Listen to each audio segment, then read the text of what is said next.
Hi, this is Kerby Anderson. You know, each day we take on the tough issues and provide a biblical perspective to them. The topics we cover are wide-ranging: apologetics, theology, prophecy, creation and evolution, intelligent design, marriage, family, child-rearing, the millennial generation, trends in society, politics, economics, business, religious liberty, the Constitution, public policy, foreign policy, military policy, tensions in the Middle East, abortion, homosexuality, pornography, sexual ethics, media, technology, history, and America's godly heritage. We talk about anything that affects your faith, your family, or your freedom. So don't go anywhere, because Point of View starts right now.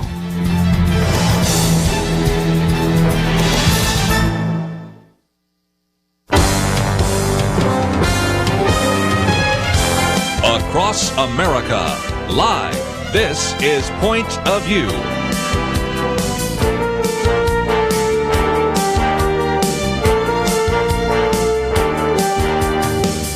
And now, Kerby Anderson. Thank you for joining me today here on Point of View. First hour, we're going to spend some time talking about a new Christian film. And of course, as you know, we spent a fair amount of time really encouraging you to support faith-based films. And this week, we noticed that War Room was number 2. And you might remember the interview we did with the Kendrick brothers. And we have in studio today individuals involved in a new film that you need to know about. Second hour today, we're going to get back into the news cycle. We have a lot of things changing. Certainly the crisis about immigration in Europe, that has been front and center. That county clerk in Kentucky, a big religious liberty issue, as well as the Iran deal and much more. So we have lots to cover in the second hour, but today we're going to talk about a new film called Gallows Road.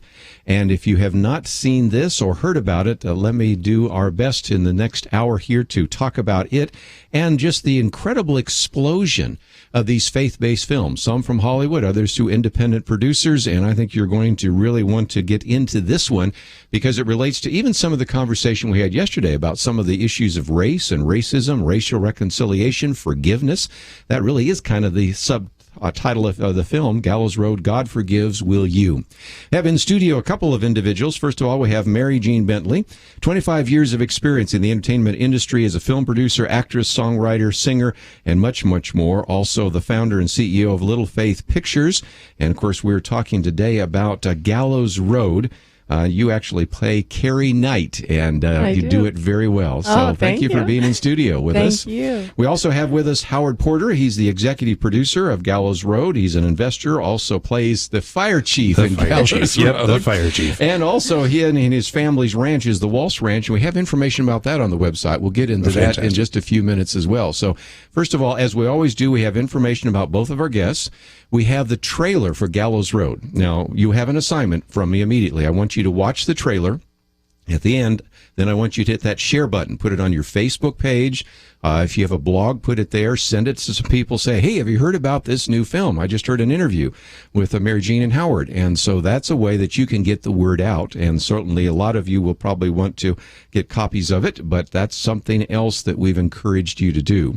So, Mary Jean, let's, if we can, maybe start with you for just a minute. You've been involved in a number of different films over the years, and I've seen you in some of those, sometimes bit parts, other times major parts, but you play a very significant role in this film, don't you? I do. I play a woman that has 2 children, and she's just trying to make it, and she's married to a man that just so happens to be at the wrong place at the wrong time with the wrong folks, and ends up going down that road, that Gallows Road, which the reason my brother, he's the director and writer of this, he wrote that because Gallows Road is a metaphor of that road that we go down, that we can make that choice to get off that road. It's a road of destruction, but we can make a choice to turn around and do God's will.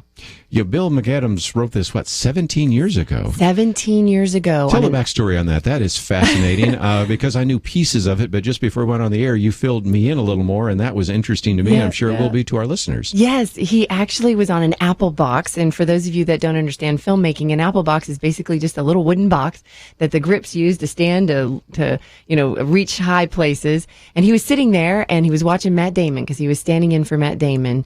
And he was Matt Damon standing for 6 years on all of his films that he did. And he was on the apple box of Good Will Hunting. Yes. With Ben Affleck and Matt Damon. And he started writing Gallows Road. Yeah. And here, 17 years later, we did it on God's timing. God's I always timing, say that absolutely. it's God's timing. It was at the right place at the right time with the right people. I might just mention some of the other people that are in this. Ernie Hudson. Yes. And he plays a major part. And Kevin Sorbo, who's been Yes. in studio with us as well. Yes. You know, we've said before with Kevin Sorbo, when he was playing God's Not Dead, there are times I just wanted to shake him, because he played such an awful role. Well, I felt that same way with Bill McAdams, Yes. who plays your yeah. husband. Yeah, he plays in my the- husband, right? Yeah, on the film, and it's like, what is wrong with this It's man? A like- rotten scoundrel. Yeah. So again, there's just I don't want to tell all the plot, but I think we need to tell a little bit, and then I want to come to Howard. But to give us an overview, because Ernie Hudson is the victim of horrible racist hate action, crime. Yeah. hate crime, and in the midst of that, he has to ask the question: am I going to go down this road or that Right, road, the right. Gallows Road, or am I Right. going to be willing to forgive? Right, and there's so many different characters in the film that are all headed down that road. Ernie's character, he is a upstanding, awesome man of the community, and he's married with 2 beautiful children, and he's trying to open up a store, an antique store with his brother, and they're both just incredible faith-based people, and there's some bad seeds, bad apples, and it's not necessarily about racism. It's about how there is hatred in this world. There are mean people. There is evil. There always will be. It's good and evil, but it's about how we respond and react, and that's what God calls us to do. How do we respond? God forgives. Will you?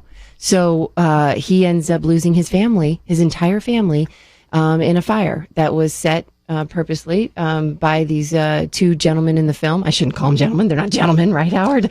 So that's true. The guy's name is Snake, if that tells you anything. So anyhow, it starts off that way, and I can tell everybody that he does lose his family because that's in the beginning of the film. It happens right off. Yeah. Right. So, and then it's about his journey.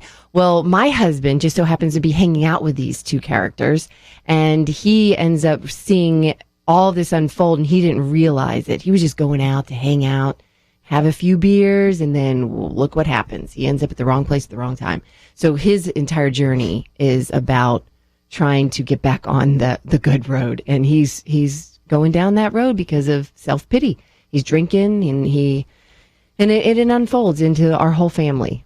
And I would imagine if anybody has seen any clips of this, one that they tend to show is where Kevin Sorbo is talking with Bill McAdams, where they're taking a shot at a can. And I've seen that on Hannity and a number of other places where the interviews are done. And that gives you enough of an idea that this individual is really a jerk at this point and making really bad choices. Yeah. Howard, let me come to you, executive producer. I know you got involved in this because you really believe in the message of the film. I do completely. The film, like Mary Jean said, is really a metaphor for going down the wrong road in life, and I've been that guy before. Wow. I've made bad choices. I guess to some extent we all have. We're all human, but I've made bad choices in my world and have had to come to some real terms with what that meant for me personally. So when I read the script, it hit home. Mm-hmm. And I said to myself, this is a message that I've been trying to tell people. I want everybody to understand what I understand so deeply and personally as well. And by telling this story and getting behind this, I can actually do that on a big scale. And it's all about people who make messes in life. And I made my messes, and it's about how you clean them up. Yes. Yeah. Well, again, just a very encouraging film. And when we come back, we're going to talk a little bit more about some of the themes in that. Racism is a big theme. Mm-hmm. Forgiveness is a theme. But then a little bit later, I want to talk about just the incredible explosion of many of these faith-based films and the success even this week that everybody's been talking about. War Room. Yeah. And then, of course, Gallows Road coming out. There's some other really good films coming out, which we're going to talk about. Some that you're going to be working on as well. And in the past, we've had a chance to interview other producers like Brian Ivey of Dropbox, and we've had, of course, Ray Comfort on this week talking about his film Audacity, and I just think it's encouraging to see such a great emphasis upon faith-based films, and so we're going to talk about that, but again, educate you so that if someday somebody says you want to go to the films or you want to watch a DVD, the answer is yes, we got some that are actually affirming to Christian faith rather than destructive of Christian faith, and I've always said before, the best antidote to a bad film is a good film. This is one of those. We'll come back right after this.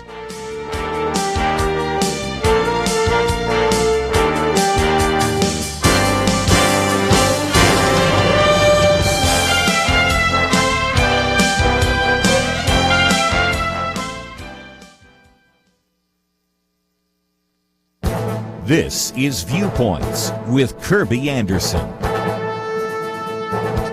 The undercover hidden camera interviews of Planned Parenthood have been dropped on the American public on a regular basis. About the only response from Planned Parenthood about the videos is that they were heavily edited. That response, of course, falls flat when you realize that the entire uncut videos have been made available by the Center for Medical Progress. The real editing of the videos, or should I say censoring, has actually been by the mainstream media. Here's a good question. Have you ever seen any of these videos in the news? One of my guests from the Media Research Center estimated that ABC, CBS, and NBC spent 4 times as much time talking about the killing of Cecil the Lion in Zimbabwe as they did discussing the Planned Parenthood videos. The combined total coverage of the videos for the 3 networks over the last few months has been 23 minutes. Brent Bozell digs deeper into those 23 minutes in a recent column. He found that the 3 networks completely censored the actual video of the Planned Parenthood officials incriminating themselves. He estimates that what you have seen from the actual videos was 73 seconds. CBS aired 1 minute of the footage, NBC devoted 13 seconds to the videos, and ABC never showed 1 second of the undercover videos. That means that many Americans know nothing of the Planned Parenthood officials talking about how they carefully crush the right parts of the baby in order to get the most body parts to sell. They've never seen people in the clinic sorting out those parts. We shouldn't be surprised that a recent poll found that 53% of Americans had not heard of Planned Parenthood selling baby parts, and of the 47% that had heard something, 21% admitted they'd only heard a little. This is what happens when the news media censor a story. I'm Kerby Anderson, and that's my point of view.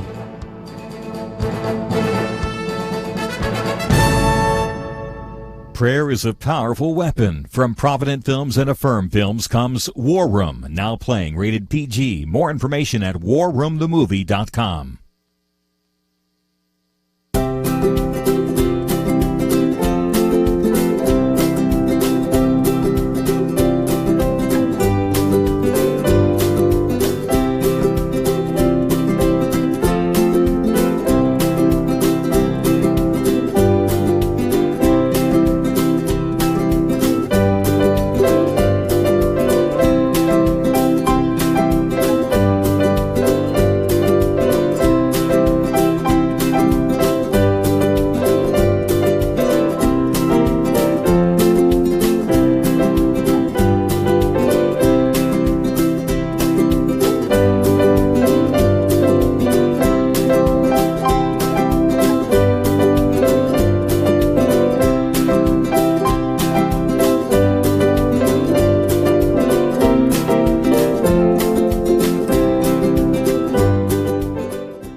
You're listening to Point of View, your listener-supported source for truth. In studio with me today, Mary Jean Bentley, as well as Howard Porter, and they are involved and have been involved in Gallows Road, which is now available. And you just had some premieres and some opportunities for people to get the DVDs, right? Right, we did. It actually launched into Walmart August 4th. And we have Provident Distribution, who does War Room. They're distributing our film as well on the Christian market. So we'll be in family Christian stores and all over nationwide. Yeah, across the nation. Yeah. And I might mention most of our listeners are outside the Dallas area, but since we are in the Dallas area, I might point out that this was filmed less than an hour from here. And one of the former Point of View staff members, Kit Marshall, who's now the mayor of Aledo, is in the film, She's right? in the film. Sure enough. So there you go. So Dear again, there were friend. some connections that we found that were very fun as well. But let's follow the story for just a minute. I don't want to give away all the plot, but Mary Jean, I'll go to you first, and then maybe Howard. The character that Ernie Hudson plays, how does he have to deal with all of these issues? He's lost his family, and I can imagine almost anyone, whether you're black or white, in this case, he's the victim of a hate crime by white men against a black man, Right. but how anybody could bring themselves to forgive. This is a very Hard. long plot that takes you to the very conclusion, isn't it? Yes, it is. And the beginning of the film is when he loses his family. So the entire film, he basically goes into seclusion because he Yes. didn't know what to do. And he's done with God. He Yes. says it to his brother. Yeah. He hands him his wedding ring at the funeral. And he said, I told my wife to trust in God. And she had reservations about us opening up this store because it used to be owned by the father of the 2 characters that caused the crime against Ernie Hudson's character. So she had some reservations, and he said, you got to trust in God. He's brought us this far. Can't turn around now. And then this happens. So he said, I'm done with God. And, we've all been there to where even if for a split second we're like, God, why? Why did this tragedy have to happen to me? And it's not about that. It's about how you can get out of yourself and you live for others. Yes, and Howard, I was just thinking, this racial component is important right now because we are in a supercharged environment right now. Even yesterday, talking about the shooting of police officers, and then the number of African American deaths that have increased dramatically, and we'll talk about some of this in the second hour today in terms of what's happened in Baltimore and St. Louis and Chicago and places like that. So, in some respects, maybe waiting 17 years was a good idea because this film comes out at a time when we are talking about this very issue, aren't we? Well, God's timing, once again, is a key here. When we began filming 2 years ago on this, none of these events have happened yet. Right. It was pre-Ferguson, right? Pre-Ferguson. Nothing like this had even begun to happen. So this was what we thought was a very novel plot line. This is something that, wow, we need to bring this story to light, but mainly because of what's happening in there. Little could we have foreseen that the events that would happen would make this film so relevant to today's world, to what is happening every single day, it seems like, even like you said, just this week. And so now bringing this film and releasing it at this time, once again, I say it's absolutely God's timing. Well, look how Charleston, how they responded versus how Ferguson responded. About ready to get to that. Yes, go for that. It's like, it shows you, when you can look, it's a tragedy what happens to Ernie Hudson's family and his character in this film. It's a tragedy what has happened around the United States just recently, a major tragedy. But how we respond to that tragedy, are we going to respond in the way God would want us to respond? And if that's the case, maybe we can help those that are causing the pain in society right now. I mean, because some of it's mental illness. Like, we need to be there for those that are mentally ill. But how do you do that? You do that in the Christ image. Yeah, these things can be overcome. These kind of tragedies can be worked through, and forgiveness can happen. It really is about the choices that you make. Yeah. Yes. Well, again, your example of what happened in Charleston, and again, we have listeners right there who say, here a white racist walks into a church and actually sits in for a while and listens, and then starts killing the African American parishioners there. But then the response from that church is absolutely striking. Unbelievable. And it is amazing. And so, again, I appreciate, and I thought I'd put this one on the table for just a minute, both for Mary Jean and also Howard. There has been a tendency in the past for Christian films to avoid the controversial issues. You are front and center. Right now, well, you jumped right in. Big issue, Right, and that is I the know. issue of racial reconciliation, racism, black prejudice, all sorts of issues. And this film is right in the middle of all of that. It is. And we were raised, my brother and I were raised in a family that didn't see color. Yeah. Like, we really didn't. And when people were asking us, well, how did you come about writing this? And why was Ernie character, why did he have to be black? And why? We didn't even look at it that way. We look at it as it was a hate crime, and that, how do you forgive evil acts? And so it's just, once again, it's a God thing that it ended up being like this, because quite frankly, we still don't see color. I was raised in Washington, D.C. I was born, we were just talking about this, in Georgetown Hospital. Yeah. All my friends are black, white, Indian. I mean, I just, I never have seen color. But racism does exist. It truly does. And here I moved to Texas, and I've seen it. I've seen it here. It does. And it does. But but we got to get past that. If we can just say, love thy neighbor as thyself. It begins with thyself. You have to love yourself so you can love others. The movie could have happened the other way around, too. It really doesn't matter what color the people are. The story is the story. The message is the same. Right. It really is. Just because we're dealing with black and white at this particular point in time, of course, there's relevance there because of what's been going on. But this could have been anybody. This could have been, Native American with, anybody.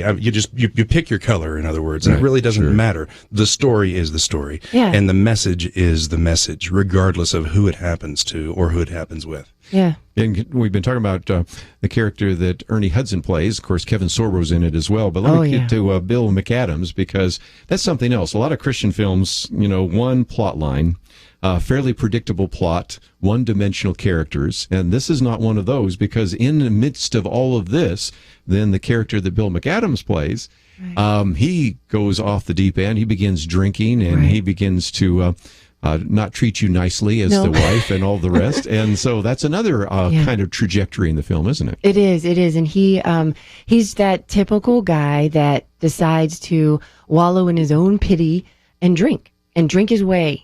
Drink himself away, and he can't do that, and you can't do that as a father and as a husband. When things happen to you, you got to stand up, and like what Kevin Sorbo's character says is, put your big boy pants on and be a man. Be a man. If you are a father and a husband, you need to do that role. And but it shows that even though he starts to go down that road, there's still forgiveness. All you have to do is ask. All you got to do is ask. We've got a couple of links here that I wanted to talk about just before we went to the break, but also if you'd like to join us, 1-800-351-1212. And you will first of all see that we have some clips that you can watch, and in particular a trailer. And then, of course, you also have an opportunity for you to go to gallowsroadmovie.com, gallowsroadmovie.com. You don't have to remember all that because we have all the links there. But let's talk about what's available because, it's in theaters, but a lot of people might just want to get a DVD or download it onto their iPhone or iPad or something like that. Right. So you've provided a lot of ways that people can see this and really benefit from what you've actually been able to produce. Right. You can go to Amazon.com and have it mailed right to your door. Or you can stream it from iTunes. It's out there. You just have to Google it. Voodoo from Walmart. Voodoo from Walmart. So there's that. Right. So if you just go to our website, we have links there that you can click to go to every single place. And one other thing occurred to me, and that is we have a fair number of pastors and Bible teachers and Bible fellowship leaders and Sunday school leaders. They could actually show this in their film or their church or their Sunday school class, or get a theater to show it to individuals, couldn't they? They can. It's theater on demand. Mm-hmm. So basically, all you have to do, once again, is go to our website, but you can demand it in your area, your city, your state, and you can bring it to the theater there. And then also you can screen it at your church. I think if you go through Provident Distribution, it's like $100 to license it. It's not a big deal. And then, they can take up an offering. But you can, I've already had people call me literally at my house, like on my home office. These were churches, but they were small churches, like 150 members maybe. And I'm like, oh no, I'll send you the film. You can have, you don't need to send me $100. I'll send you the film because they're trying to do their part and get it out there. And at the end of the day, God will provide. Getting God's word out there. Yes, exactly. And we want to make it as easy as possible to do that. Exactly. Yeah. Well, again, I want to give you some ideas, and we'll talk a little bit more about that after the break about how you could use this. Certainly be one that your family would want to see. It might be something you want to show to other individuals. Again, the Christian values are more latent. They just don't hit you in the front of the film. And so I think it's one that you could hand to your non-Christian friends and say, I enjoyed this. What do you think about this? Yes. And great conversation starter. So all sorts of possibilities here.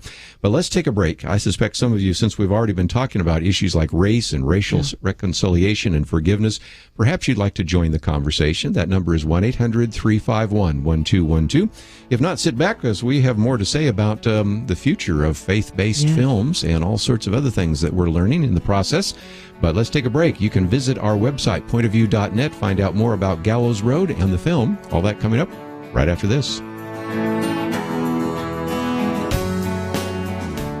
You go to a drive-thru today, and what do you have there? A dollar menu.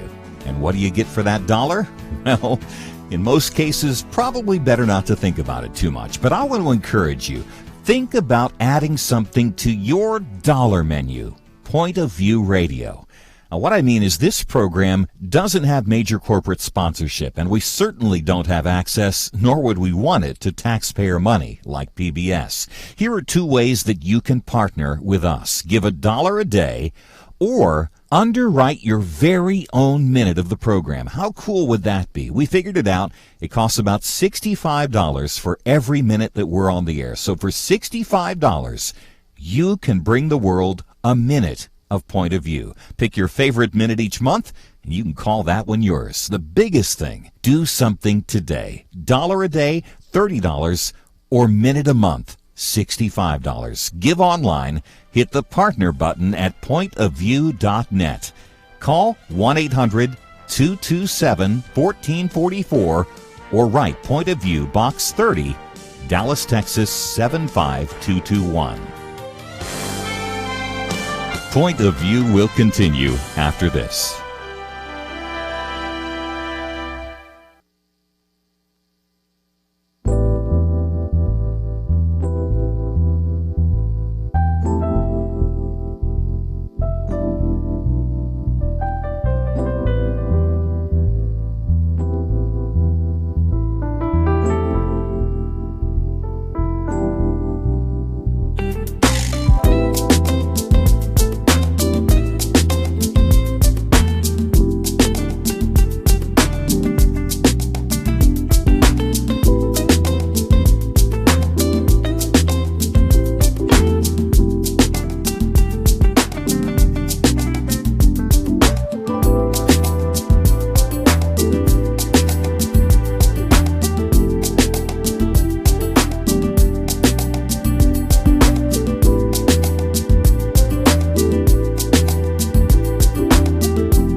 listening to Point of View.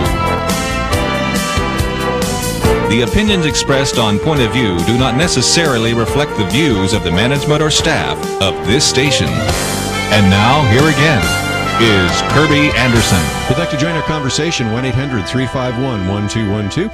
Talk about race and forgiveness and much more, and that's all in the film Gallows Road. God Forgives, Will You? And we have information about the Gallows Road DVD, as well as how you could have it in your own theater or in your own church, and so some great opportunities. We didn't finish talking about, Mary Jean, as well as Howard, about other ways people can use this, because I just see this as a great opportunity, not only to have something that is affirming to the Christian faith, but could be really good for outreach. There's a place where Kevin Sorbo's character puts a Bible on his lap of the individual. Talk about that, if you might. Right. So at some point in the climax of the film is when Bill McAdams Jr.'s character, Jake, he's in the hospital because he's now flipped his car because he was being chased by the bad guys.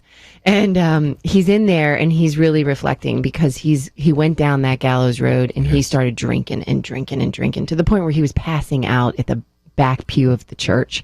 Well, Kevin Sorbo's his boss in the film, and he comes to the hospital and he basically witnesses to him, and he's like, look, you know, it's okay. You've gone down that road, but it's okay. You can turn around anytime you want, anytime, but you got to make that choice. You.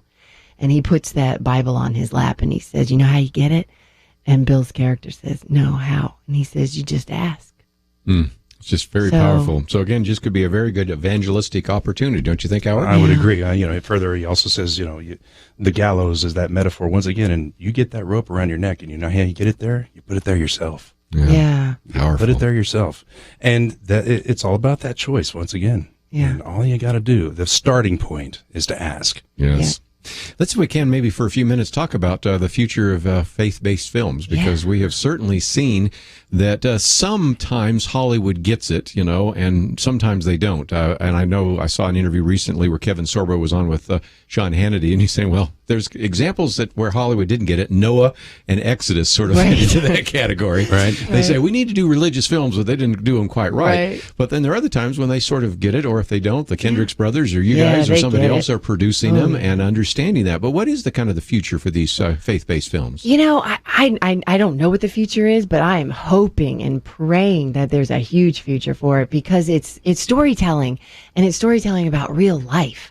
It's not, let's put it in a little like Christian faith-based film pile. No, it's actual real life storytelling. So let's call it like it is. It just so happens it can be presented in a way where the whole family can sit down, or maybe the husband and wife get to put the kids to sleep and they can sit down and be entertained, but also get a message to them and be inspired to be better people. For instance, I know you, Kerby, I don't know if you have heard about this, but Paramount is coming out with a film called Captive. Mm-hmm. And that's based on a girl that picked up the Purpose-Driven Life book. So it's like, it's not just these little faith-based films that are coming out. And War Room, it proves that we're not about little, What did it gross? $11 million last weekend? So it was number 2 or number 1 now, I think, of the movie out at the theater.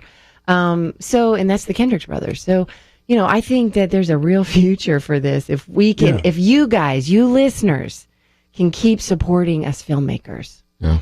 I think there's a huge future as well, because there's a lot of territory between Los Angeles and New York, and they refer to and it that's as the flyover. There's millions and millions of people there. Most of our listeners fit into that flyover category, although there's a few on the coast, of course. Yeah, and we have people in that flyover territory that want this, that are hungry for it, that want to reaffirm what they already know, what they already believe, and in some cases haven't heard yet, but would like to hear. And I believe that even in places like New York and Los Angeles, where the glitz and glamour is all the rage, that there are still really, really deeply hungry people there as well. Yeah. And I have to hand it a little bit to them for trying. Yeah. They're at least waking up to the possibility that, well, maybe there's more to it than there's a market out there. Maybe there's more to it, and there's more to the spirituality, more to Christ than we gave them credit for. Yeah. So they're actually, getting the idea. there's a long road to go Sure. As far as getting it right, but at least they're starting. Yeah. You know, they call it the movie business, but it isn't much of a business when they make much more money with G-rated and PG-rated films, yet they spend lots and lots of times making R and even worse kinds of films, PG-13. So it's a business, but it's still governed by the wrong kind of influence of Hollywood, Burbank, Beverly Hills, or in New York City, whatever it might be. So that's certainly one of those issues. But you have people out there like Ted Baer that's trying to make a difference with Movie Guide, you know? I mean, he's out there and he's... Christian Film and Television Commission and the Movie Guide, and certainly a good friend of this ministry, and we do have some people who want to address these issues of why Hollywood doesn't get it, so I'll get to those calls in just a minute. Sure. But Okay. here's another one. God is Not Dead. I believe it only cost $2 million to produce that, and it's made more than $100 million. I forget what the exact number is now. So you talk about bang for the buck. Yep. And I would think yours might do some very well. And like I said, War Room this last week, number two. Yeah, Just amazing. it's crazy. Okay, some people want to speak about Hollywood and films and everything. Ready to take some phone Perfect, calls? yes, Okay, so love let's to. head to the Good News Network in Georgia. Jacqueline, you have the floor. What would you like to say? Well, hello. Yes, I, first of all, I had an opportunity. I'm from Albany, Georgia, which is where the Kendrick brothers Yes. are, and I do attend the same church and have been able to be part of some of the films that they've done down here and been able to just, see what goes on behind the scenes. And one of the things that I will, and I know that they have spoken on this, so I'm not trying to steal their thunder at all, but I'm going to tell you something. From the minute, that they started, it has been based in prayer. Yeah. Yep. Every inch of it, from the getting the ideas, they go to the Lord. I have watched them on the set. When something comes up, stop and pray. I know it was interesting. It was kind of a fun thing when we were filming Courageous, is that some of the those that were part of a prayer team that was all the time on the set, they kept little clothespins. And you would see crew members and people, and you would see people walk around with these little clothespins, maybe stuck to their sleeve or something. And what it was is they would just, if they stopped and prayed for you, they'd put a little clothespin on. Oh my And gosh. they kind of helped them, What a neat idea. keep up with, making sure that they got everybody covered that day. Every day of the filming started with a time of devotion and prayer. The whole time, even until, even into the wrap party, there's a time of prayer. So as far as Hollywood, and I'm just going to lay this out there because I think it might be, I don't know if it's just as simple, but I'm not surprised that they don't get it because how, they're reacting the way the lost is going to react. Absolutely. Yeah. You know what I'm saying? It's one of those things where, it's almost like they're blinded to the truth. And I've read some comments about some of the movies and coming from people that say, I wish they just keep their religion to themselves and everything's fine. Why do they have to go into all that? Because at some point, one of the things I do have really admired about some of the films are the ones, I personally like the ones that are not shy about the gospel, that will lay the gospel right out there because you never know who's going to get it and who's going to hear that. So that's all I just wanted to add is just to say that, as far as, that's prayer. I love that this last movie from the Kendricks has been about prayer, but it's real to them because they live it. Yes. And I've watched these men and their families live it every day. I want to add to what something you said I thought was very pertinent, and that is that you never know who's going to get it. And I would say that as in addition to that, even out in Hollywood, among the lost, among the thousands of souls out there that are lost, there's one out there that's going to get it. Yeah. That is even in the middle of that Hollywood set that just is tired of it, is like the old saying, sick and tired of being sick and tired. Yeah. And God God tells us to plant the seed. Now, that doesn't necessarily mean we're going to be around to reap that, but somebody else might. And so as long as you can plant that seed.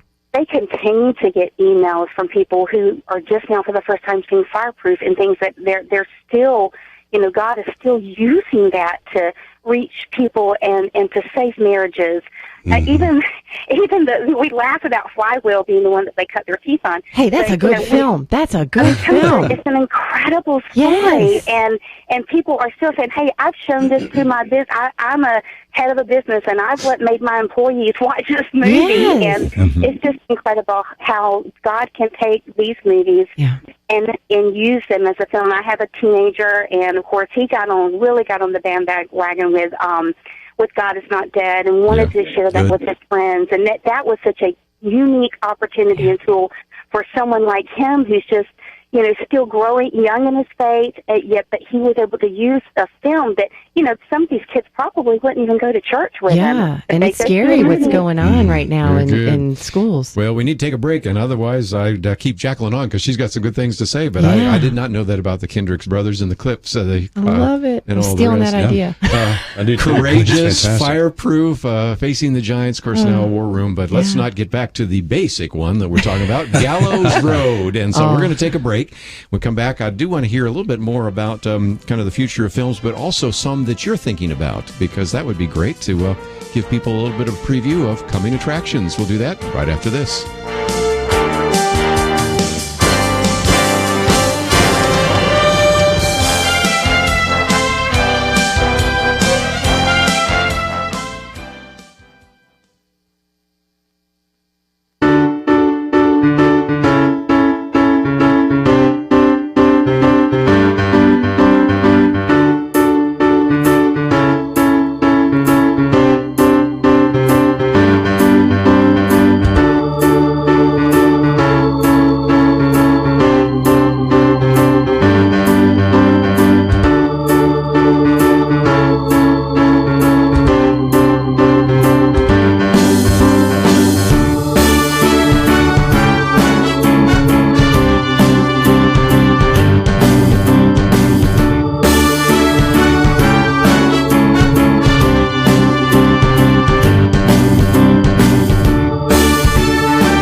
Now, back to Point of View, your listener-supported source for truth. Time for a few more minutes. If you'd like to join us, we might be able to slip in one more phone call if you have some comments about Hollywood films, or, of course, we've already talked about race and racial reconciliation and forgiveness and much more. But just before we do so, I wanted to go around the table. Howard, maybe I'll start with you this time. I know you got some ideas for other films and other projects, and I thought you and Mary Jean could maybe share that because we always kind of like to know what's coming down the pike. Well, the one that actually Bill brought to me as well and sent me the script on was Gospel Mill, and it's going to actually be a Western shot in the Old West, but it Six shooters and yes, and a lot of trouble that brews. 310 to Yuma. It's like 310 to Yuma, but Christian or something. But Christian-fied. and actually, now you're a rancher. As a matter of fact, if people actually go to the website here, and I might mention that because I haven't done a very good job. A lot of the links are to Gallows Road, but one of them is for the Walsh Ranch development. In case people want to know more about that, maybe people are interested as well. But that seems like that might work. Sometimes Westerns don't work. Lone Ranger was a real disaster. Yeah, that's right. Some might. So well, this one's a faith-based one. It is a it also knows where Western. it's going because Lone Ranger wasn't quite sure what it was going to do. That's well said. So this one, it's very well written, and I got excited about the script, seeing the different characters and the interplay, and then what actually happens. It's a little more intense from what I've heard you say off air. Yes, it is, and I like that. I want the edginess into Christian and faith-based films. I don't want them to be all butterflies and smiley faces all the time. There's a place for that, but I also want to have that audience that says, "Wow, I'm going to white knuckle my seat with this a little bit and still get a good faith-based message in the end." So that's my part. Of it. That's where I want to dig in and then go into butterflies and smiley faces. I did it on purpose. You did I did on purpose. We have an animated film called Little Faith for the kids. Yes, for the kiddos, and it's for it's a faith-based film, like a Bambi meets VeggieTales, but it's about a little butterfly. Well, very good. I'd like to talk for just a minute, too, about how people might get into this business. You know, earlier this week, we talked about the Christian Writers Conference that's coming up, and I have for years really tried to encourage more and more individuals that have the gift of writing to use that because, again, to use one of the phrases I use so often, the best antidote to bad books are good books. You know, the best antidote to bad theology is good theology. And in this case, I'd like to talk about films for just a minute because there may be some listeners out there that say, you know, I think I have a script in me, or, you know, I've always wanted to be an actor or an actress, or I wouldn't mind working behind the scenes and be a cameraman or a grip or a best boy or whatever. In fact, a lot of people just say, what did he just talk about? You know, you'd have to get into that system. But how would you encourage people to get started? Because after all, Mary Jean, I know you started out as a nurse and then went into the military, so you didn't exactly follow the typical career path into Hollywood, did you? No. But let's see. When I was 17 years old is when I started in this business, this crazy business, as a model and as an actress locally. So you can go to your local chapters. To those of you listening, I know with me, the SAG, the Screen Actors Guild, they're incredible and have a great plethora of information for you if you want to go to the Dallas-Fort Worth chapter here where we are, and then they have them all over the United States. But no, I got into nursing because my father, he has his doctorate in education, and so he always instilled education in us. He said they can take everything away from you, but they can't take away your education. That's true. So he said, you will go to school. So I got a BSN in nursing, and I ended up commissioning into the military the same day. But it helped me be a film producer because it's all about delegating and watching your money and, you know, working with people and being assertive. So, but you also paid your dues. You were in Sweet Home, Alabama with Reese Witherspoon. You were in We Are Soldiers with Mel Gibson. You were in The Last Castle, and on and on and on. I go through the long list of. But sometimes you had just bit parts. Sometimes you had larger ones. So and I did nursing the entire time I was doing that. Right. So you can still do that. And, you know, because it's up and down, just like life. So, you know, you got to pay the bills. For sure. Howard, some people say, I want to be the executive producer. I want to do what you're doing. How did you get into that? Well, that was a very, very long story, and I'll make it as short as possible. But my background is actually in firefighting. I've been a professional firefighter for the city of Fort Worth for 18 years. And even before that, I was at Texas Christian University, and I finished my MBA and went and worked there for a while and worked in the professional world. And because my marriage was going to fall apart trying to pursue a life that I thought was successful, I made that choice to go serve others in a different way and pursue a career that I could actually enjoy a little bit more family time with as well and be of service to others. I just happened to live at the right place at the right time to meet the right people. It's God's deal once again, and happened to have the resources and the place that this particular script worked beautifully in, and was able to have all those things fit together. The stars and planets all lined up because God said so. Mm-hmm. And he's my neighbor. And we're neighbors, actually. That's true. I live just around the corner and down the street. But none of that was ever on my radar screen. Right. It was nothing I'd ever even dreamed of. And to have the resources available and not know that they could be used in such a way was just astonishing to me, to find out that they could be used in such a way. And so I said, well, I kind of like what you guys are trying to do. Yeah. Can I be a part of that? Yeah. Wait, can I say what you really said? Well, he sure. said, can I play? Yeah, I did. I actually did say, I want to play. I want to have some fun with this as well. And it was fun. It was a lot of hard work. Well, you got to be the fire chief, so that was good. And so that fits you very well. I'm not a real fire chief. Yeah. I'm actually a firefighter, but I play a fire chief on the big screen. That's really very good. So I think there's some lessons to be learned there, and that is, if indeed you believe that God has called you that, look for those open doors. And in both cases, those doors opened in different kinds of ways, but then also, especially with you, Mary Jean, I mean, there's a fair amount of persistence there. Yeah. And I even said that the other day when we were talking about Christian writing, because I had sitting across from me a New York Times bestselling author who was rejected 9 times by 9 different publishers. Yeah. And I point out that one of the best known books in the fiction world is This Present Darkness. Yeah. And that particular book was rejected 17 times. So sometimes you have to be persistent if you're a writer or an actor. And Billy, he wrote it 17 years ago when he's sitting on an apple box watching Matt Damon. He's like, I can do that. Yes. And I have to plug my mom. She co-wrote the script with him. I forgot to Grace mention that. McAdams. And then our other executive producer, Trez Moncrief, she's a saint. I mean, literally a absolute saint. Angel. I love the girl, yes. So, and then all the people that were involved in this. We've got some kids in this film, and be looking out for them. They're going to be somebody. Look, Megan Dalby and Isaac Smith. They're the 2 kids on the dock on the cover. Yeah, and that's there. that's a very touching scene there as well. Yeah. Just about out of time. So again, how do they find out about this? We have a link, obviously, to Gallows Road, and that is a very simple way to do that, gallowsroadmovie.com. You can go there directly, or we have a link. We have some clips from it. We have a trailer, but any other suggestions, since I'm sitting across from this master marketer here, what else would you do to promote it or to help people in churches and other places use this effectively? Yes, if you contact us via our website, the email goes directly to me, Mary Jean Bentley. So I will definitely point you in the right direction. And Amazon, just Google it. It's all over the internet if you want to get a copy of it.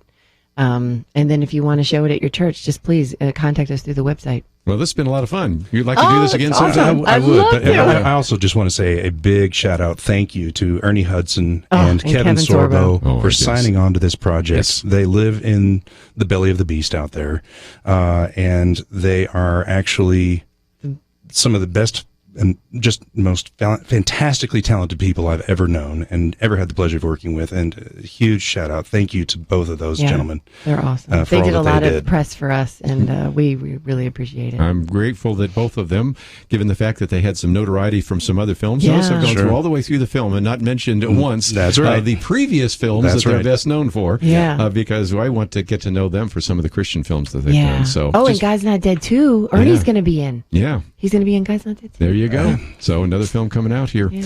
It's been great to have you in studio. Let's do it again sometime. Thank you, Kerby. Just about out of time, so we will in the second hour get into some of the ideas and issues in the news. But if you want to know a little bit more about Gallows Road, it's all available at our website, pointofview.net. If you'd like to listen to this again, there's a podcast. If you'd like to watch it again, it's on our Livecast. We'll take a break. We'll come back and talk about all sorts of issues in the news right after this. A devastating disease is loose in the United States, dishing out pain and loss beyond measure. The menace is sin. Its debilitating results include faulty reason and harmful attitudes. Our children and grandchildren need you to step up right now and help Point of View make a difference. Kerby and the team have the antidote for what ails us, the good news of Jesus Christ and his prescriptions for all of life and culture. But to distribute this antidote costs about $65 each minute we're on the air. Step up today. Help us deliver the antidote. Give $65 and underwrite a minute, or $130 and give Kerby a platform for 2 minutes. Give online. Use the donate button at pointofview.net or call 1-800-227-1444 or send your donation to Point of View, Box 30, Dallas, Texas 75221. 1 minute, $65. 2 minutes, $130. Do more if you can, but do something today. Point of View will continue after this.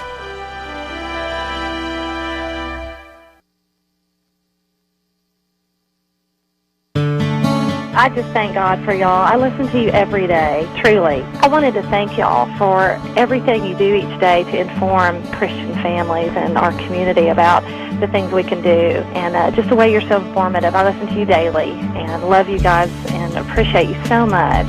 God bless you, Kerby, for keeping this show so on track and for the decades of wonderful help to this nation that Point of View has been. We're all big fans of your work, and we pray that God will just prosper it.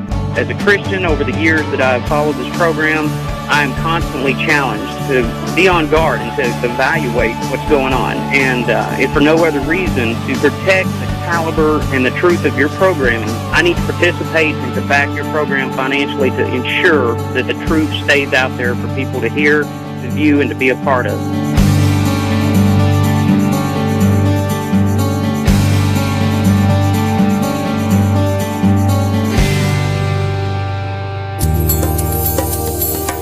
This is Point of View Radio.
Hi, this is Kerby Anderson. You know, each day we take on the tough issues and provide a biblical perspective to them. The topics we cover are wide-ranging. Apologetics, theology, prophecy, creation and evolution, intelligent design, marriage, family, child-rearing, the millennial generation, trends in society, politics, economics, business, religious liberty, the Constitution, public policy, foreign policy, military policy, tensions in the Middle East, abortion, homosexuality, pornography, sexual ethics, media, technology, history, and America's godly heritage. We talk about anything that affects your faith, your family, or your freedom. So don't go anywhere, because Point of View continues right now.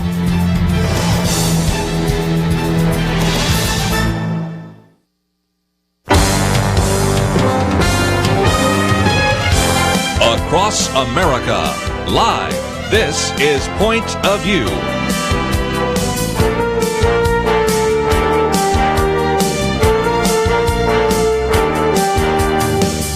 And now, Kerby Anderson.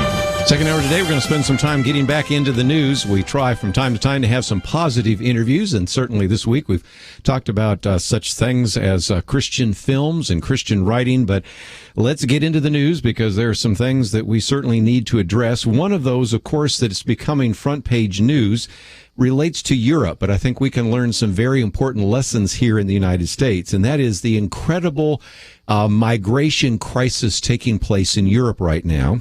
A lot of it is centered in the country of Hungary, and I know a fair amount about that because on about every other year basis, I go to Hungary and teach at the Word of Life there in Budapest, Hungary, and what we have seen is this migration of hundreds of thousands of primarily Muslim families. There'll be a few Christians in that, but mostly Muslim families that are migrating from various places. In the case of Hungary, they're coming from Syria, they're coming from Turkey. They, in many cases, have been on these trains, which then were stopped at the border between Hungary and Austria because they wanted to head to Germany. Berlin right now estimates that they might have as many as 800,000. Are you ready for that? 800,000 of these Muslim migrants that would come into this country. Now, we know the reason for that. It's called ISIS. Of course, at this very same time, other countries are struggling with this because you have those in northern Africa, in some of the countries there, like Libya and others, that are leaving and taking boats across the Mediterranean and landing in Italy. And so now, and some in France, so now you have countries like Germany, France, and Italy that are beginning to talk about changing the whole European asylum procedures. They're wondering if all these individuals in these boats and boarding these trains and other things are just going to completely overwhelm their country. And one of the pictures that just showed up here is this desperate father, his wife and child. He literally lays down in the railroad tracks there in Hungary because he did not want to be taken by the authorities because they were going to take him over to a migrant holding camp, and they wanted to go to Germany. Well, you might say, this is a great tragedy. How does that relate to the United States? Well, it doesn't particularly in one sense. There is a great ocean between us and Europe. So in some respects, we can sit here in America and say what's happening in Europe as people coming from Africa and coming from the Middle East and saying, isn't that sad? But I'm glad it's not happening here. Or is it? You can think about two of those issues that we've been talking about. Issue number one, the number that have gotten on those trains, and eventually they have stopped the trains, although some are now going through again, but for a while the station just was closed down because Austria didn't want them even traveling through, ending up in their country, ending up in Germany. Do you remember all the kids jumping on the trains coming from Mexico and then walking across our border? Sounds familiar, doesn't it? And, of course, in the case there, they are dealing with a different issue. We certainly say we just cannot, as a country of 300 million, handle another million people every year coming in here illegally while we're bringing in another million people in here legally. Well, imagine you're in Germany, or imagine you're in a really small country, like the Netherlands would be a good example of that. And even in Germany, well, indeed, Germany is a larger European country, but it's nothing like the United States. 800,000 coming in are going to remarkably change that country and strain the resources of that country. And, of course, their big issue is that once you get into the European Union, you really essentially do have open borders. You have, of course, no fences anyway. So if they can make their way into Hungary, they can make their way into almost any other country over time if they can make that happen, because those really are open borders. There's a second issue that they're dealing with that we have talked about on this program before, and that is a very significant number, an overwhelming number. Almost all of the migrants at this point are Muslim. Now, in the midst of that, we recognize that there are a lot that are just wanting to escape ISIS. They want to escape Hamas, Hezbollah, Al-Qaeda. They want to escape maybe the economic conditions of the country. They want to escape so that their child can grow up in a place where there is freedom. But, of course, they're also attracted by the fact that there's a very generous welfare program that is benefiting those that make their way to a place like Germany. But, again, they are Muslim. And there are some in the midst of that, no doubt, that maybe have ill intent towards Europe. And even those that do not, they may be much more likely to go along with what is happening in Europe. And if you remember the interviews we've done in the past with people like Mark Stein, his book entitled America Alone, he talked about the fact that as he was just, before all this even happened, as he was just looking at the fertility rates of Muslim immigrants in Europe compared to the fertility rates of actual resident Europeans, they were much larger, much greater, 3 times to 5 times greater. And he said, if we play this out, it's pretty obvious that sooner rather than later, and it may not happen in the next few years, might happen in the next few decades, Europe will be Muslim. It will be dominated in large part by individuals that hold to an Islamic view of the world. And so France may still be called France. Paris may still be a city named Paris. But when you go to those areas, it will be much more Muslim and much less Western than it ever was before. If you go to France right now, many more young boys born with the name of Muhammad or Ali, they're not born with names like Jacques or Francois. They're obviously a very significant difference in terms of the fertility rate.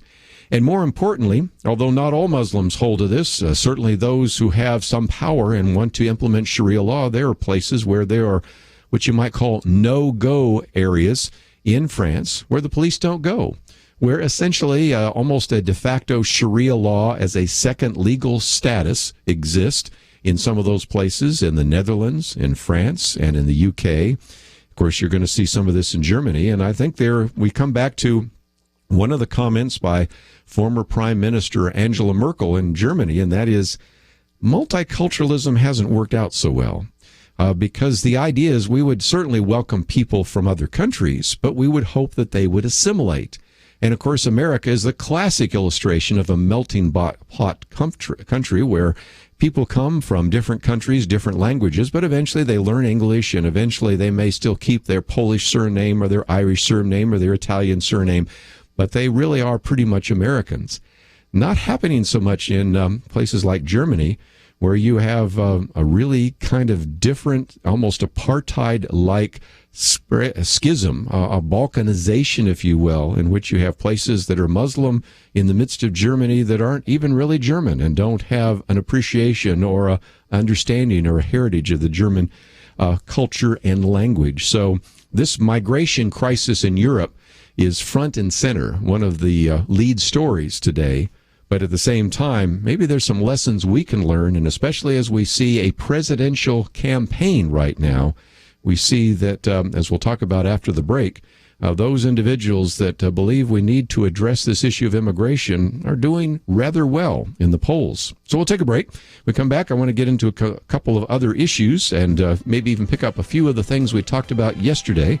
But at any point, if you'd like to join our conversation, that number is 1-800-351-1212, 1-800-351-1212. We'll be right back.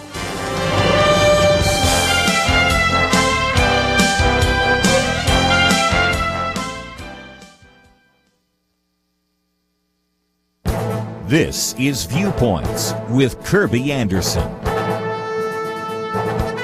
The undercover hidden camera interviews of Planned Parenthood have been dropped on the American public on a regular basis. About the only response from Planned Parenthood about the videos is that they were heavily edited. That response, of course, falls flat when you realize that the entire uncut videos have been made available by the Center for Medical Progress. The real editing of the videos, or should I say censoring, has actually been by the mainstream media. Here's a good question. Have you ever seen any of these videos in the news? One of my guests from the Media Research Center estimated that ABC, CBS, and NBC spent 4 times as much time talking about the killing of Cecil the Lion in Zimbabwe as they did discussing the Planned Parenthood videos. The combined total coverage of the videos for the 3 networks over the last few months has been 23 minutes. Brent Bozell digs deeper into those 23 minutes in a recent column. He found that the 3 networks completely censored the actual video of the Planned Parenthood officials incriminating themselves. He estimates that what you have seen from the actual videos was 73 seconds. CBS aired 1 minute of the footage, NBC devoted 13 seconds to the videos, and ABC never showed 1 second of the undercover videos. That means that many Americans know nothing of the Planned Parenthood officials talking about how they carefully crush the right parts of the baby in order to get the most body parts to sell. They've never seen people in the clinic sorting out those parts.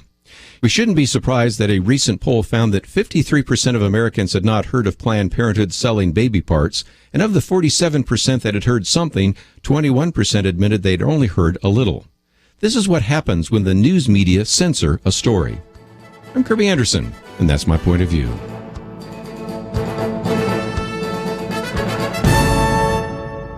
Prayer is a powerful weapon. From Provident Films and Affirm Films comes War Room, now playing rated PG. More information at warroomthemovie.com.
You're listening to Point of View, your listener-supported source for truth. This hour, we're going to try to cover a lot of different issues simultaneously, and I think you can walk and chew gum at the same time, so let's see if we can cover many of those. We've talked a little bit about this crisis in Europe, the immigration crisis, certainly the issue of a couple of topics we had yesterday, the county clerk in Kentucky. I see one of our callers wants to address that in just a minute.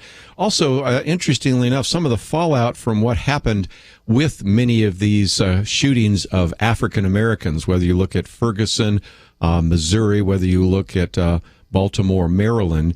And one police officer actually said that he was beaten unconscious because he hesitated when an individual approached him and started to attack him because he was afraid that he would end up on the media like he had seen the officer in Ferguson. And so you're seeing some people in the police academies now wondering, do I even hesitate? Do I wait? Do I second guess myself because I might then be vilified in the media? And others, of course, are wondering if they even want to go into law enforcement. So some really important questions surfacing there. We'll talk a little bit more about Planned Parenthood. That's my commentary today, if we have a chance to get to that. Of course, the Iran deal, I'll talk about that. And then if we have time, I also posted a commentary that was on the lunchbox issue, and I'll explain more about that in just a minute. But before I take a phone call, I mentioned before the break that this issue of immigration is helping certain candidates, whereas before, lots of times candidates wanted to run away from immigration. I think Americans are really tired of that. And if you look at who is doing well, of course, Donald Trump is up on the top. But one of the articles I've posted here, Ben Carson surges to number 2 spot in latest polls.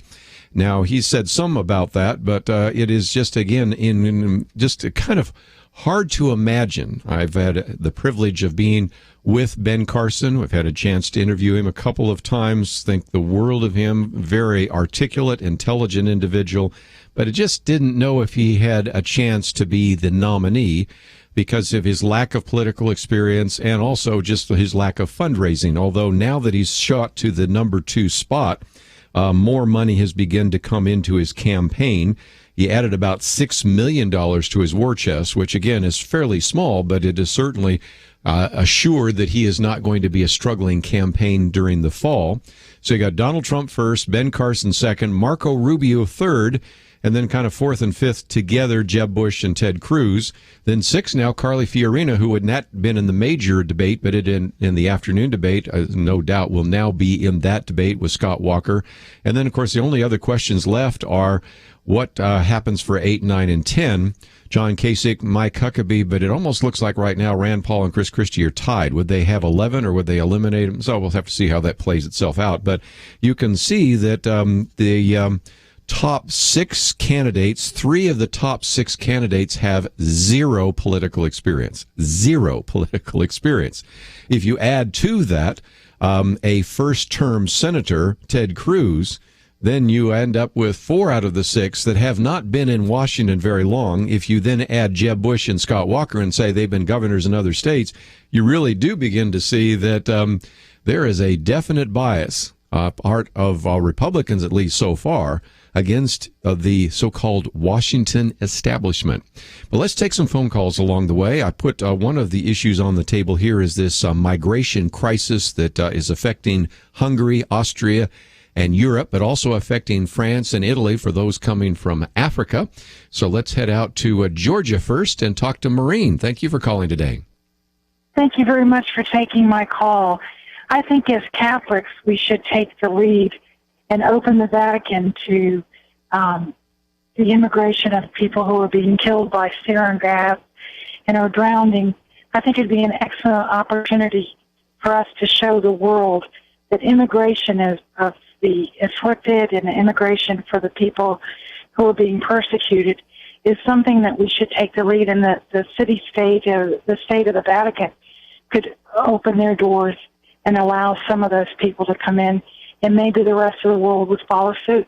Well, that's very good because right now you've got the foreign ministers are going to meet tomorrow in Luxembourg talking about how they would respond to this. And of course, the last time they got together, they just broke up with lots of arguments and the rest. And so certainly the so-called, if you will, secular states in Europe don't know what to do. And it'll be interesting. So, Maureen, I appreciate you raising that question. And again, maybe you have some comments about is there anything we in this country can do about this incredible migration crisis? These are individuals that are fleeing in large part because their lives and their families have been threatened by ISIS or Al-Qaeda or a variety of other groups similar to that. And you then are seeing these pictures now of those who do not want to be taken away to a migrant holding camp. Maybe that reminds them of a concentration camp or something of that nature. But these are major crises that are being faced right now, and certainly a very important issue that we will continue to watch. But let me get to another topic, and that was one that we brought up yesterday, and that was the story of the county clerk, Kim Davis, who has been a deputy clerk of Rowan County in Kentucky for 26 years. And Arlie in Kentucky, listening on WYGE, wants to give us an update. So, Arlie, what have you found out? Well, the judge ruled that he felt that she was in contempt of court, so the federal agents placed her under arrest. That's about all we know for right now. Well, and again, I think we have to obey those in authority, and I think at some point she's going to have to say, well, do I resign my post, or am I willing to go to jail over this issue? I see this as in a different category because some people have asked, I think, whether or not we can ever use our religious argument against doing our job as a bureaucrat or as a politician or as some kind of agent of the state. And I would say that there is a difference in the case of Kim Davis, and of course, Arlie, you shared yesterday of some of the other ones, because it's one thing to say, well, I'm a vegan, and so I'm never going to do meat inspection in a meat packing plant. Well, you don't take that job in the first place. Or in my case, I don't drink alcohol. I don't really have any positive aspects about gambling, so I would not take a job in a state agency that looks at liquor licenses or goes into casinos and evaluates their gaming, because I disagree with it at the outset. But that's very different than a woman that has been there for 26 years. And because 5 justices in the Supreme Court decided that same-sex marriage is legal, that all of a sudden you've got to, as the governor of Kentucky said, produce forms that are gender neutral. In other words, it no longer says husband, wife, it says partner 1, partner 2, and you have to do something that contradicts your Christian faith. So we'll see how this plays out, but that is another issue on the table. And for those of you that say, well, that's a small issue, that's just happening to Kim Davis, first of all, as I think we've already pointed out, it's happening to others as well. But number 2, it's going to happen to a lot more individuals.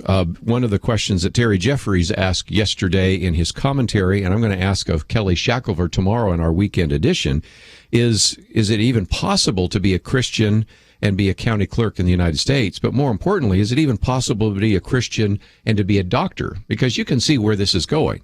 They're going to have standards of performances that doctors are going to have if they're part of the American Medical Association. And those standards are probably going to say that you have to accept equally individuals who have same-sex marriage attraction or relationships. And maybe even the standards say you cannot speak about that morally. Well, yes, I can. But as a professional, are you allowed to do so? What about a public teacher? Because a public school teacher very quickly could be told, because of standards of performance, that you have to promote same-sex marriage as the same as and equal to traditional marriage in terms of the textbooks. And you are to use these textbooks, and you are not to make any distinctions, even moral distinctions about that. Can a nurse, can you see where we're going with this? So for those of you that are listening and saying, this is just one individual in Rowan County, Kentucky, no big deal. No, it's going to be a bigger deal than I think. So we're going to take a break, and when we come back, I'm going to take some more phone calls. Some of you would like to address this issue of marriage licenses, and so we'll get into that. And, of course, that is an issue that is unfolding in Kentucky, but it has unfolded in other states. But it's, I think, part of a much larger issue, and that is whether or not that issue of your Christian convictions and conscience can be allowed, can be accommodated within the political structure, or whether this is going to be used to eliminate or at the very least marginalize anybody with Christian convictions. So there are some important issues, and of course we'll deal with that in a lot more depth on Friday when we have Kelly Shackelford with us, but we will also take your phone calls on that as well. 1-800-351-1212. We've talked about the immigration crisis, talked about the county clerk issue. I'll get into a few others because there's a lot in the news today, and we'll cover that right after these important messages.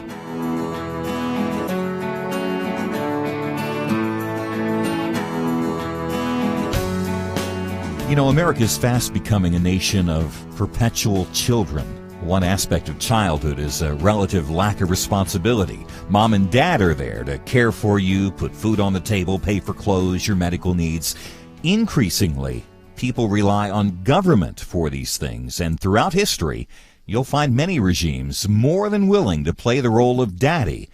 But the cost is a loss of freedom. Daddy pays the bills, daddy makes the rules. Now, here's where you might stop nodding your head and get mad at me. You're listening to Point of View, which probably means it's helped you. Have you taken responsibility and supported what we do? Or are you leaving that to someone else? Large or small, make an investment in Point of View. Be one of the adults who stands with us. $20, $200, maybe $2,000. Pray about it and give. Call 1-800-227-1444. Click the donate button at pointofview.net or mail a gift to Point of View, Box 30, Dallas, Texas 75221. Point of View will continue after this.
are listening to Point of View.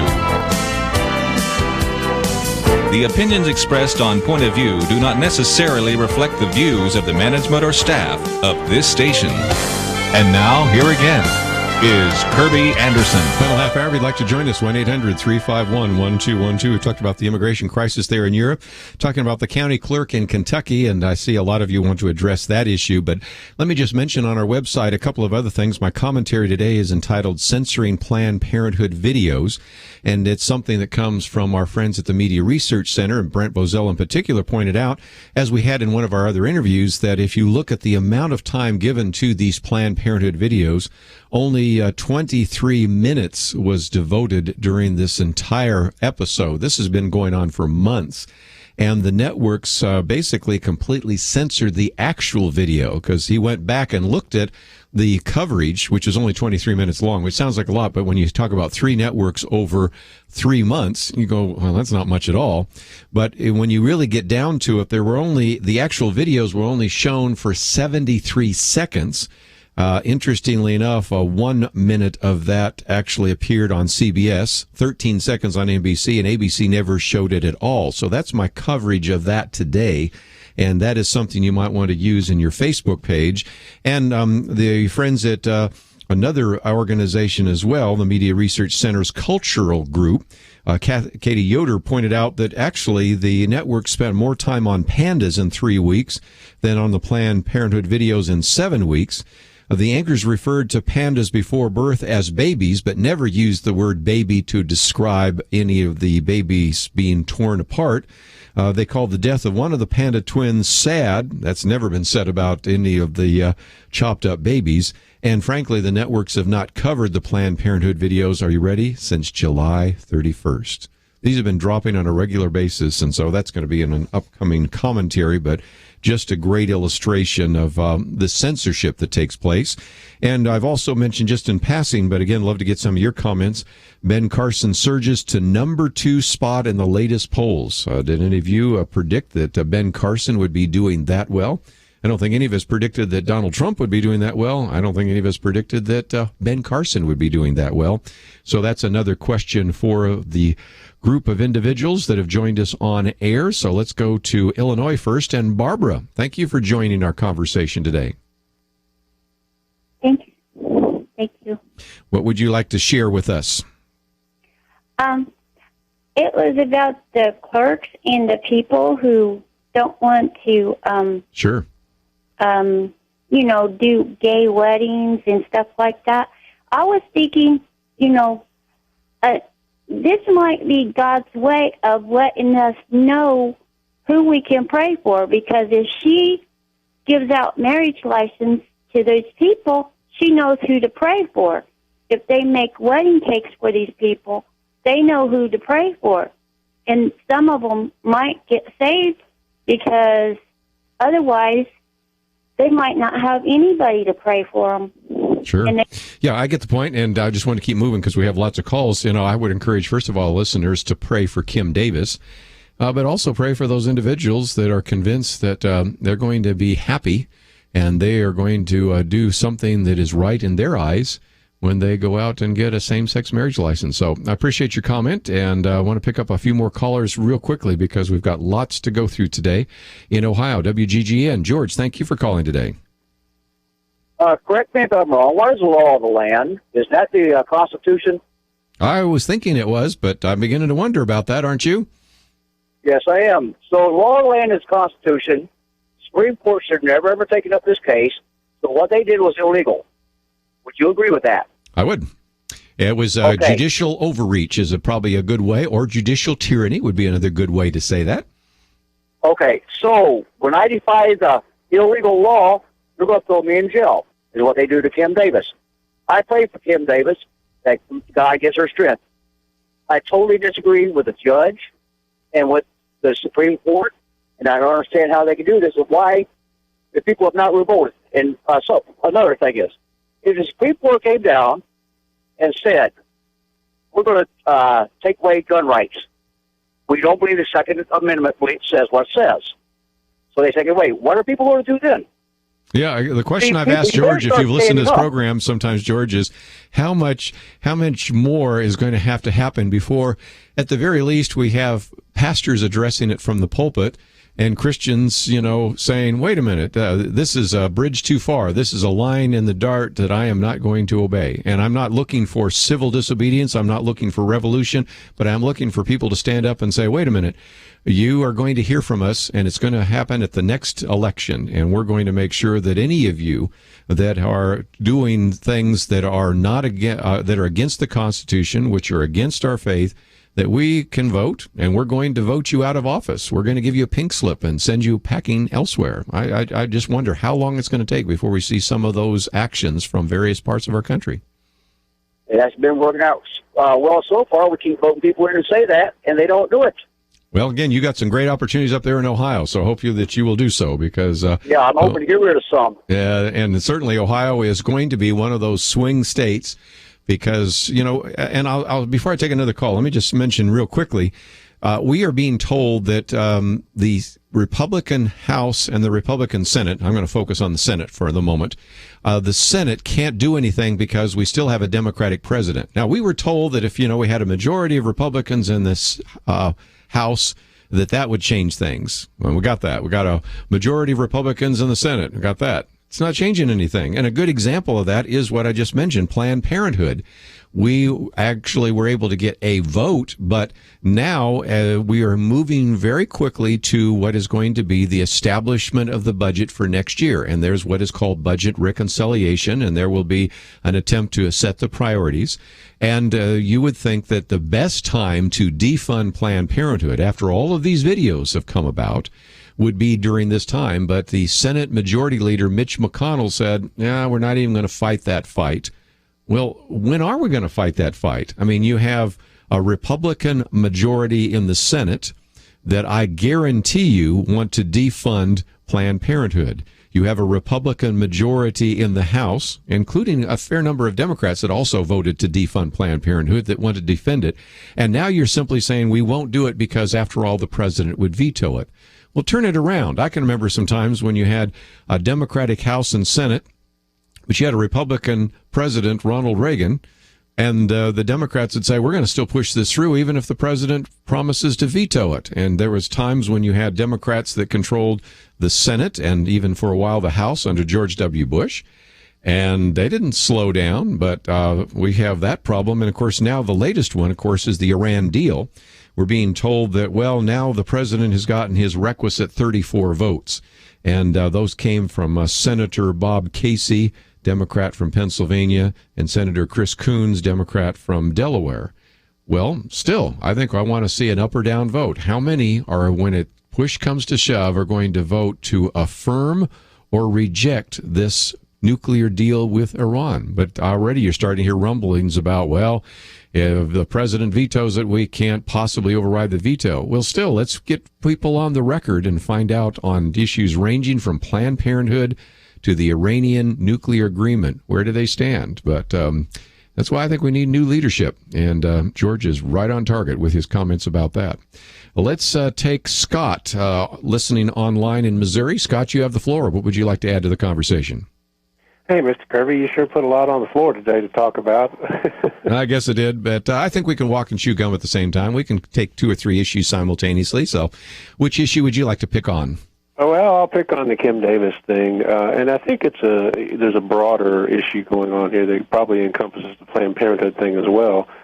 The Kim Davis thing is obviously about the question there is, should you obey government or should you obey conscience? And an interesting thing I read in a Huffington Post piece, because I try to read these different alternative magazines articles just because to try to get different perspectives and see what everybody else is thinking.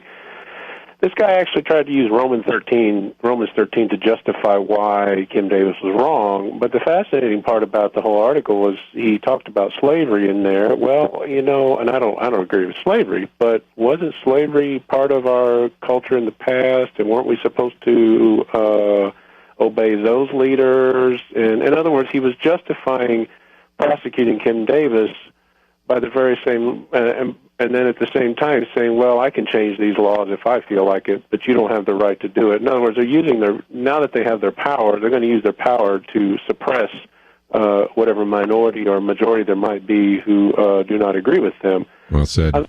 I thought that was a fascinating article in that it's not anymore about who's right or wrong. It's more about who has that power, which isn't that exactly what Saul Alinsky talked about in his book? You are well read, and we've coming to a break. Can I keep you over the break because you have some good things to say? I'm sure you have a few I have a few things to say, but as I've said before, the clock waits for no one, so I'll take a break and we'll come back. We'll continue with Scott, and then I've got Janet and Ephraim and a few others want to address the issues. We'll give all of you a chance. That'll happen right after these important messages.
Now, back to Point of View, your listener-supported source for truth. After a few more minutes, and as Scott pointed out just a minute ago, I put a lot of issues on the table, and if you think we put a lot of issues on the table today, wait till tomorrow. Well, a lot to cover. We'll do our best to cover as much as possible. But Scott, I had to go to a break, but any other things you would like to add to the conversation? Because I really appreciate your understanding of how many of these ideas come from people like Saul Alinsky and other writers, and we're seeing them play out right now before us.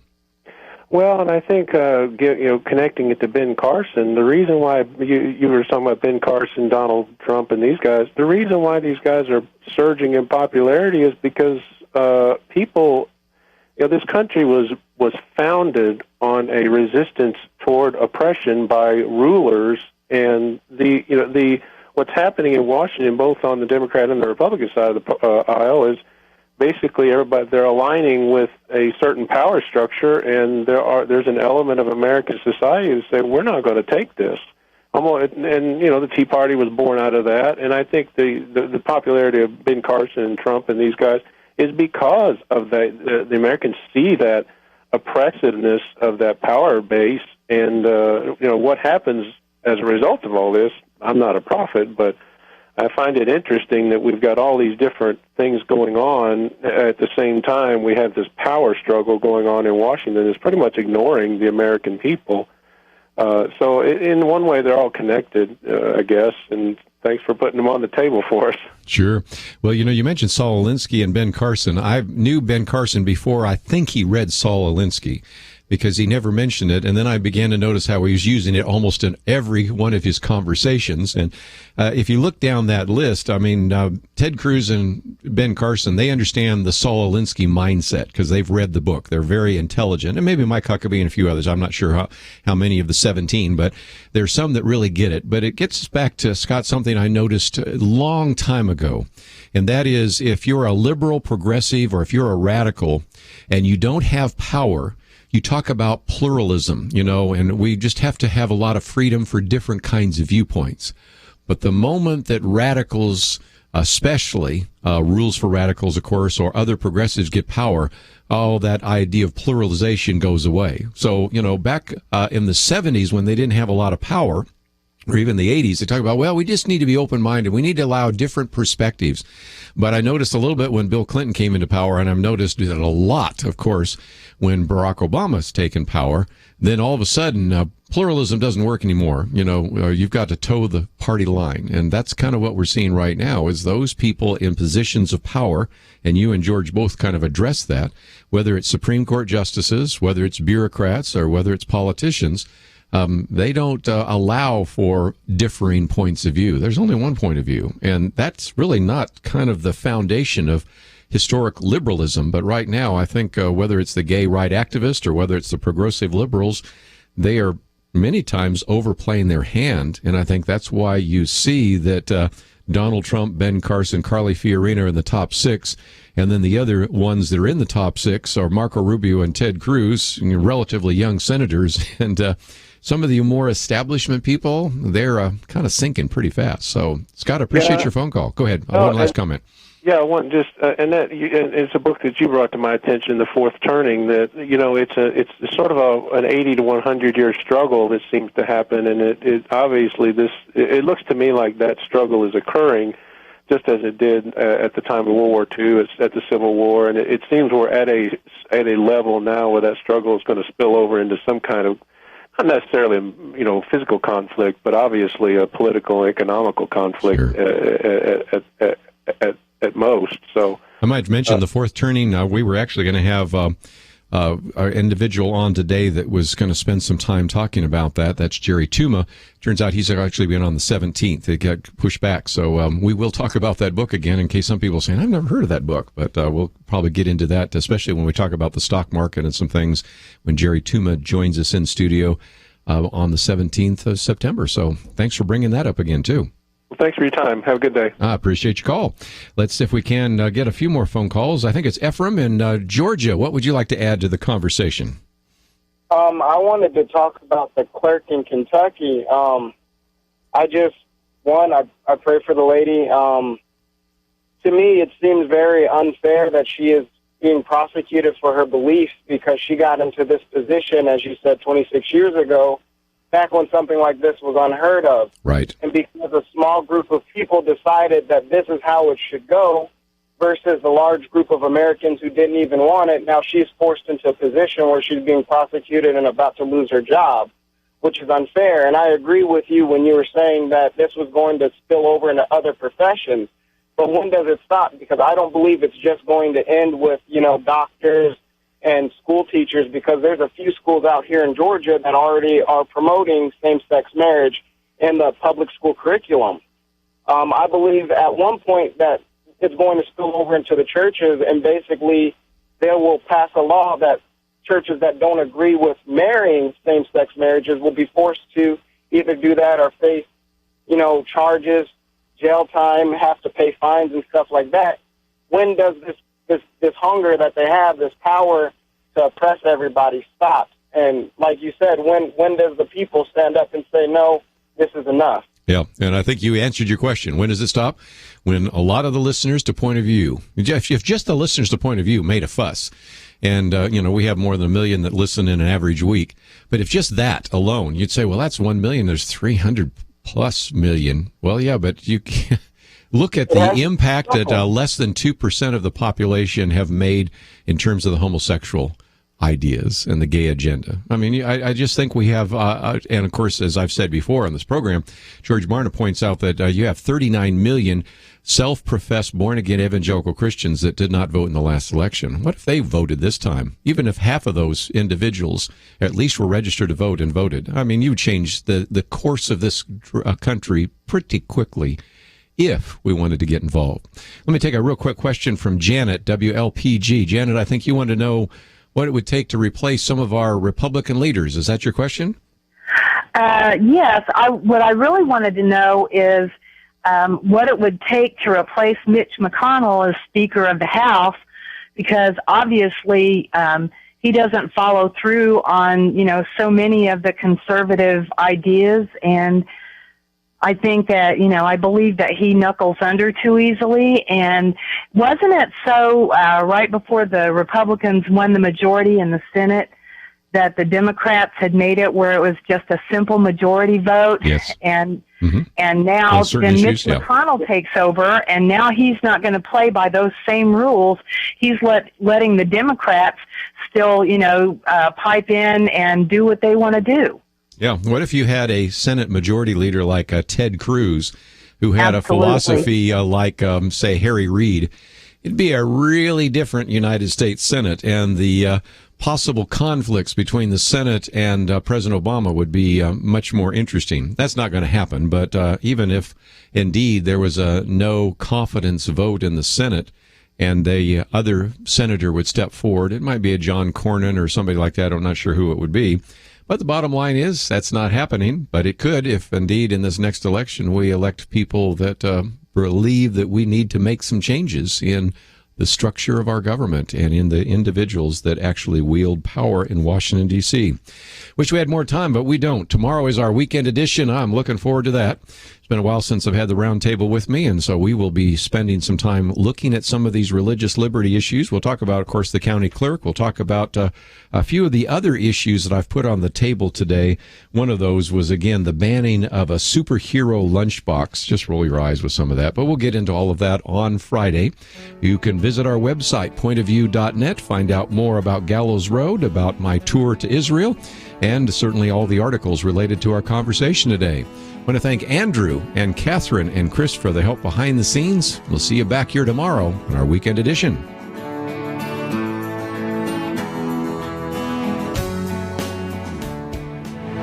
From Provident Films and Affirm Films comes War Room. Tony and Elizabeth Jordan's marriage is turning into a battle, and their daughter is caught in the crossfire until Elizabeth meets Miss Clara. This is my favorite place in this house. I call it my war room. And learns that prayer is a powerful weapon. War Room. Now playing. Rated PG. Parental guidance suggested. More information is available at warroomthemovie.com. Have you ever wanted to walk where Jesus walked? To stand in places where the Apostle Paul proclaimed the gospel and saw the world and people's lives changed?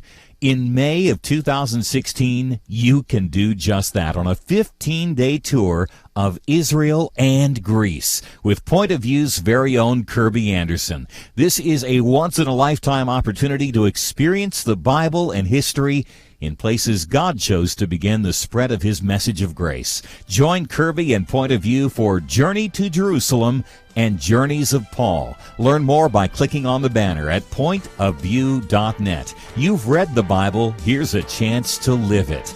pointofview.net. Point of View is produced by Point of View Ministries.